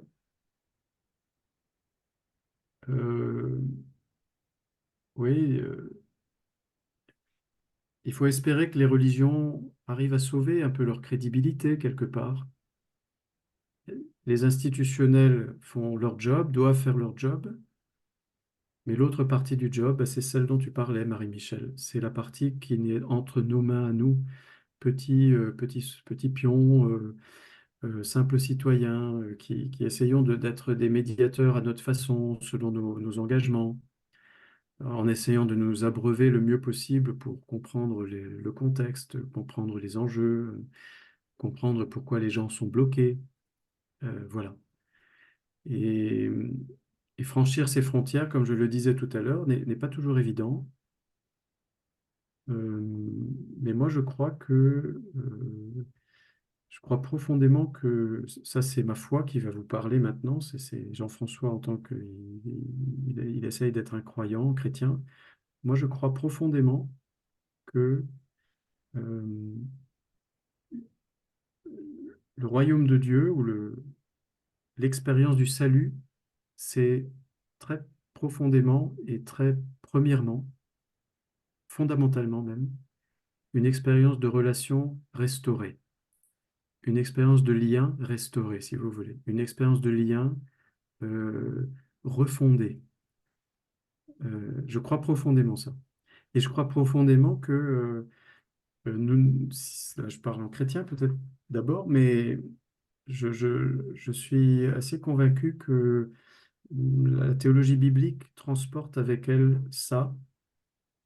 Même l'Ancien Testament, déjà, alors même qu'on parle de peuples mis à part et que ça peut nous donner l'impression d'un exclusivisme, l'Ancien Testament lui-même porte déjà en lui des moments où Dieu semble vraiment, où Dieu invite véritablement son peuple à, à reconnaître la place et le rôle de ceux qui ne sont pas hébreux ou pas juifs, en fait, dans le plan même du salut. Alors, ces liens restaurés, bien sûr, ça peut se fonder à partir de la foi chrétienne en la Trinité déjà, certainement. Et puis, il y a, je crois, aussi des aspects dans l'Évangile qui doivent nous interpeller. Le bon samaritain, c'est quand même pas rien hein, dans la tradition chrétienne. On a là, on franchit une frontière, enfin, c'est trop évident. Et, et cette dimension-là est capitale, je trouve. Il y a aussi, c'est un de mes textes fétiches que certains m'ont déjà entendu en parler, il y a aussi un texte intéressant à lire et à relire, que j'aime beaucoup, c'est le chapitre 27 des Actes des Apôtres. C'est un texte qu'on a souvent peu en mémoire, parce que c'est un texte un peu épique. Il y a un bateau, c'est la tempête, et pendant voilà, presque 40 versets, on vous raconte par le menu comment le mât s'est fracassé, comment les rames se sont brisées, comment le bateau menace de chavirer, de sombrer, etc. Et au milieu de toutes ces péripéties, on a quoi? En fait, on a en fait plus de 200 passagers qui ont été ramassés, ça on le sait, si on lit bien le texte, qui ont été ramassés depuis l'Égypte sur les côtes de la Méditerranée. Hein, les bateaux fonctionnaient comme ça, on s'arrêtait dans les ports, on ramassait des passagers, on allait à Rome. Donc, on ramassait des gens de toutes sortes autour de la Méditerranée, de toute foi, de toute religion, toute culture. Et puis, au moment où la nuit est la plus noire, où l'angoisse est la plus profonde, où on n'a plus du tout d'espoir de survivre, on mange même plus tellement on est paniqué par la tempête, le bateau ne répond plus, on n'arrive plus à le gouverner. Euh, on est prostré, quoi. Saint Paul, qui est emmené en captivité vers Rome, Saint Paul, qui est escorté par un centurion romain et quelques soldats romains, l'équipage est grec, soit dit en passant. Donc. Saint Paul dit qu'il a reçu la visite d'un ange de la part du Dieu qu'il sert, et qui lui a dit que tout le monde aura la vie sauve, en fait. Dans leur diversité, voilà, tout le monde aura la vie sauve. Et puis, ayant dit cela, Paul prit du pain, rendit grâce, et puis, le texte dit en grec clairement, fit Eucharistie d'ailleurs, et puis mangea. Euh, Et puis alors, le verset suivant, tous mangèrent, tous reprirent de la nourriture. En fait, ça veut dire tous reprirent courage déjà.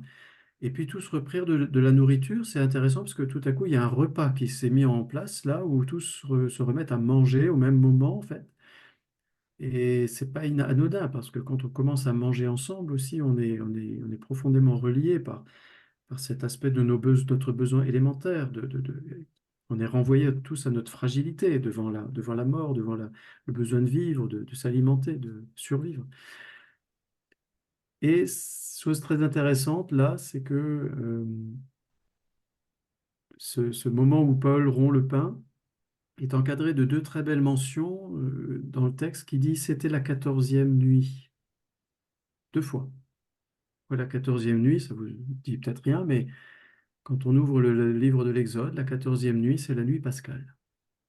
C'est la nuit où les Hébreux mangent l'agneau pascal.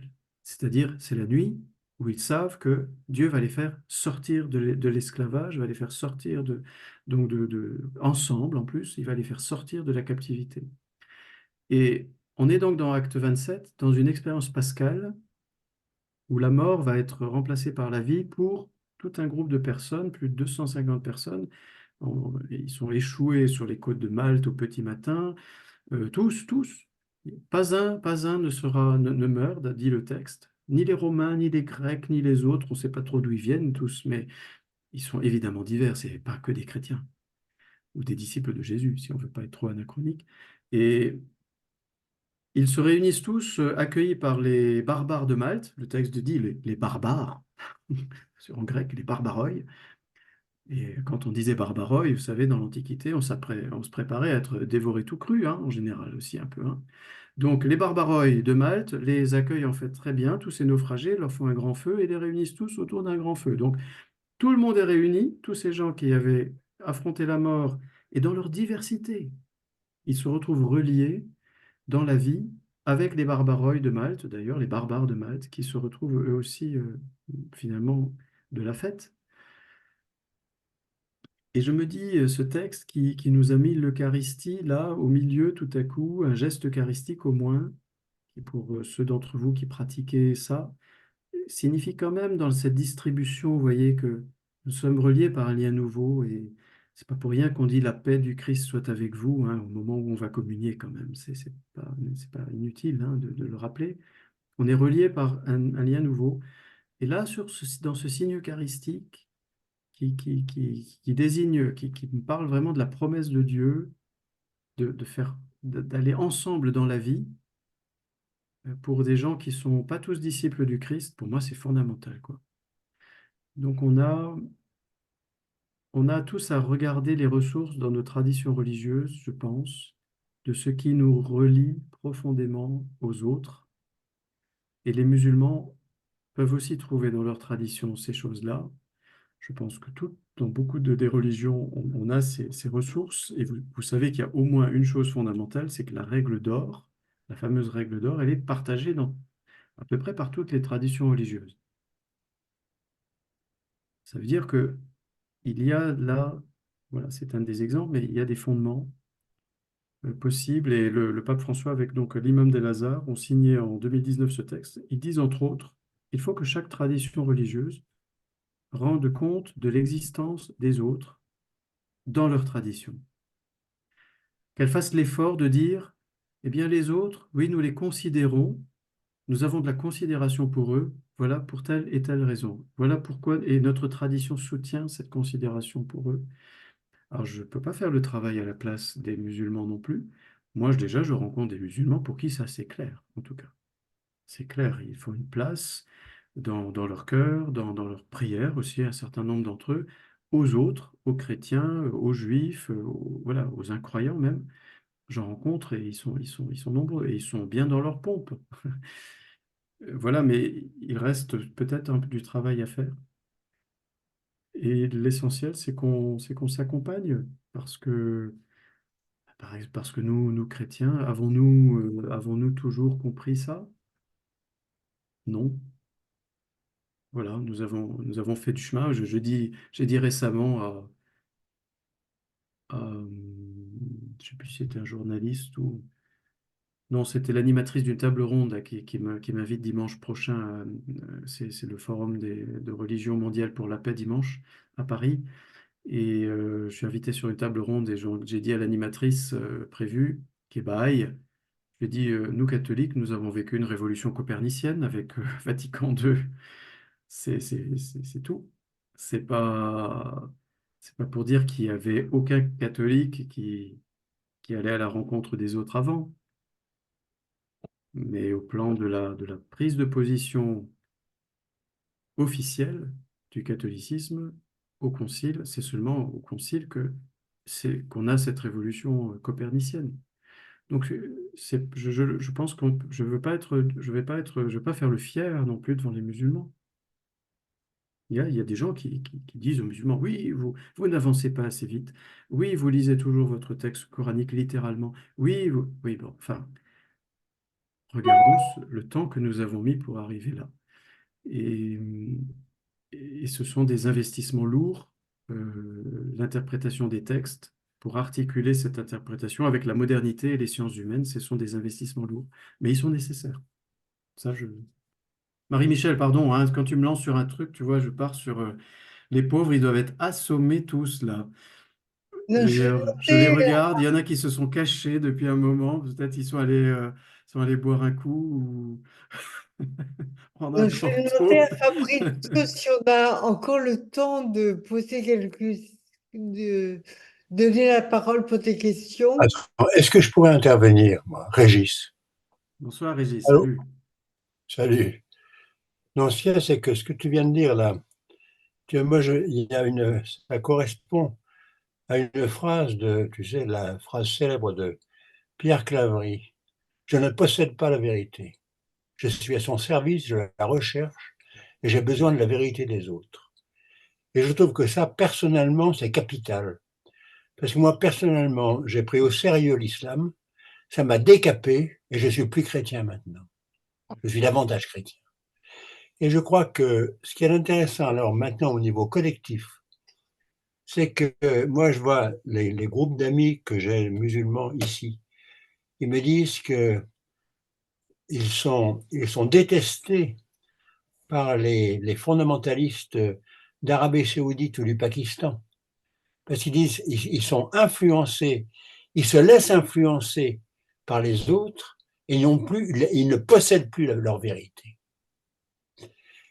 C'est très intéressant de voir comment il y a cette espèce d'échange extraordinaire qui peut, bon, c'est jamais relativiser les choses, c'est s'enraciner davantage dans notre propre tradition à partir de la tradition des autres. Enfin, voilà mon point de vue. Bon. Merci, Régis.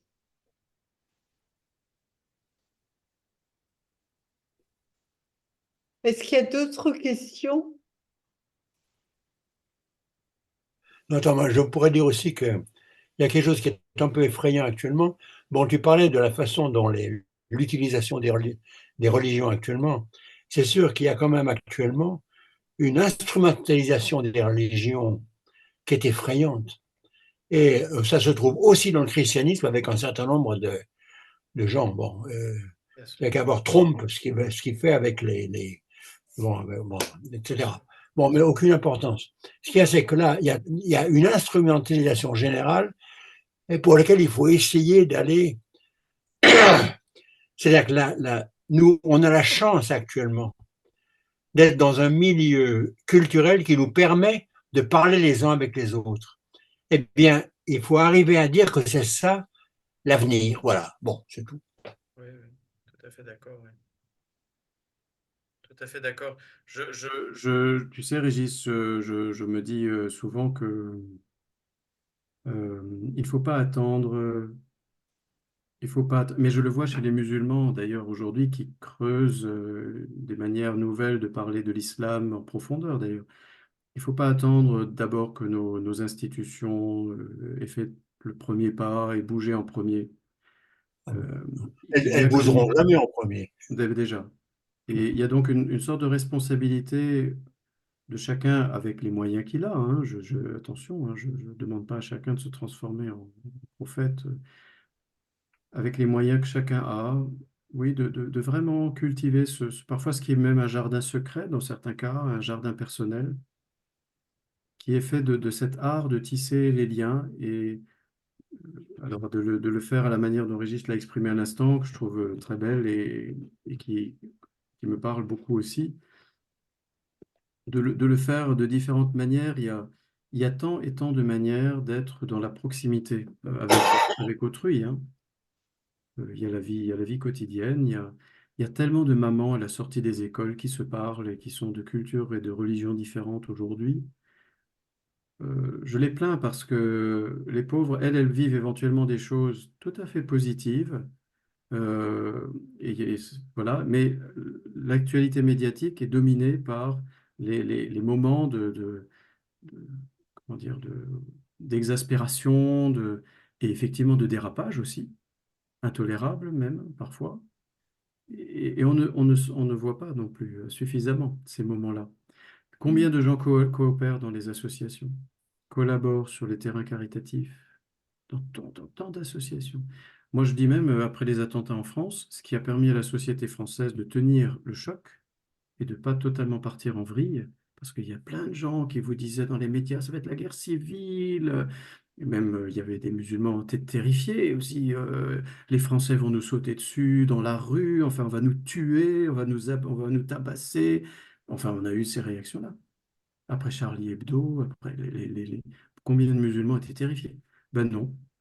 En fait, la société française, elle tient, et je pense à cette époque-là, elle tient aussi parce que le tissu associatif est très dense et il regroupe déjà beaucoup de gens divers, d'une certaine façon. Et ça, c'est très important de le souligner. Et ces choses-là, cette médiatisation-là, nous en avons besoin. On ne diffuse pas assez les ressources que nous avons et qui montrent que tant de gens construisent déjà ensemble. Je ne dis pas qu'ils se comprennent parfaitement, je ne dis pas qu'ils se connaissent parfaitement, je ne dis pas que tout est réglé dans leur religion respective ou dans leur athéisme éventuel. Non, je dis juste, ils participent, ils collaborent ensemble et au bien commun, ils le font avec énergie, en se respectant, et ils sont hyper nombreux en réalité. Et c'est eux Ouais, qui permettent comment on dit, on dit beaucoup ce mot, mais la résilience des sociétés quand elles ont vécu des tragédies comme il y a eu en Centrafrique il y a un peu moins il y a 10 ans, un peu moins de 10 ans. Quand la Centrafrique est partie en vrille avec cette situation qui est d'abord une situation politique d'affrontement entre des groupes de population, mais ça, comme elles étaient de coloration, les unes plutôt musulmanes, les autres plutôt animistes et chrétiennes, ça c'est devenu une sorte ça s'est cristallisé sous forme d'opposition religieuse. Heureusement, donc, des acteurs musulmans et chrétiens sur place ont réussi d'abord à donner une autre impulsion.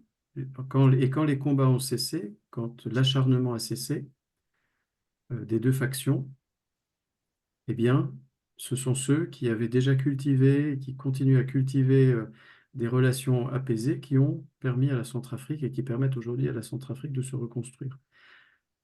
Ils existent. Et malheureusement, bon, bah, souvent après, ils ramassent les pots cassés. Mais ils existent. Et je pense que vous en êtes, je pense. Et vous ne seriez pas là. ouais, si tu veux, il y a aussi autre chose. C'est que moi, quand je prêche, je cite régulièrement des paroles de mystiques musulmans. Parce que d'une certaine façon, tu veux quelqu'un qui est proche de Dieu, quelle que soit son approche, on a toujours à en prendre quelque chose. Et là, tu veux, moi, ce qui me... Quelqu'un qui a une connaissance expérimentale de Dieu, lorsqu'il essaie de l'exprimer, on a toujours quelque chose à y prendre.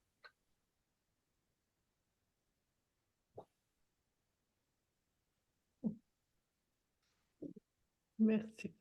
Dans tous les cas, la voie de l'approfondissement, je suis profondément, je suis d'accord avec toi, je le dirais comme ça, moi, la voie de l'approfondissement spirituel, normalement, il nous rend toujours plus humbles.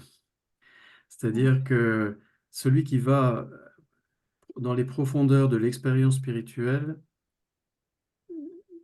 il n'y a l'authenticité de cette voie, souvent, vient de ce qu'il est devenu plus humble. On mesure l'authenticité de son approfondissement à cette humilité parce que il découvre qu'il est devant un océan, celui qui va dans les profondeurs spirituelles. Il découvre quelque chose qu'il ne maîtrisera en fait jamais.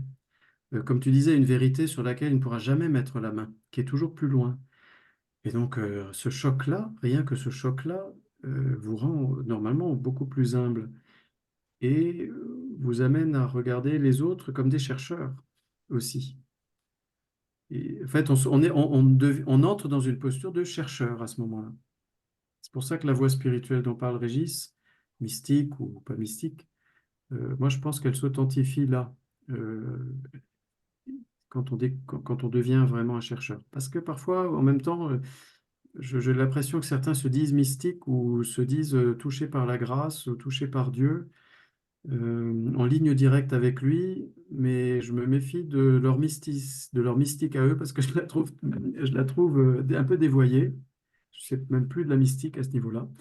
Ils croient qu'ils ont une ligne directe avec Dieu, mais en fait, ils ont, ils ont, en fait, ils n'ont pas compris qu'ils manipulent quelque part, je pense, l'expérience religieuse à leur profit. Donc, il faut faire attention à ça. C'est pour ça que moi, je mets un peu une clé, un critère qui est celui de l'humilité et d'accepter d'être un pèlerin, qu'on ne met pas la main sur la vérité, qu'on est toujours en recherche, qu'on n'a pas toujours tout compris, qu'on ne peut pas tout comprendre, que Dieu est toujours plus grand. Et c'est là que la formule Allahu Akbar dans le monde musulman est précieuse pour les musulmans. Dieu est toujours plus grand. Donc à un moment donné, calme-toi. Et des musulmans vous le diront. Attention, ouais, Dieu est toujours plus grand. Et donc, qui suis-je pour commencer à prétendre que j'ai compris, que je vais le défendre, etc. Mais voilà. Je devrais vous demander d'arriver à la conclusion parce qu'il est quand même 10 heures et nous devons interrompre le live. Alors, je crois que les mots de la conclusion étaient donnés à la fois par Régis et par Jean-François. Nous sommes des pèlerins, d'humbles chercheurs d'un Dieu toujours plus grand. Merci Marie-Michel, merci à vous tous, hein. C'était une très belle rencontre. Je pense que je ne vous ai pas beaucoup laissé la parole, mais je vous remercie beaucoup et voilà, m'avoir permis de dérouler un peu une réflexion qui continue à se construire. Voilà, et puis Bon, Jean-François. bravo pour ce que vous faites, et puis bon courage à vous aussi sur les chemins de pèlerinage qui sont les vôtres. Merci.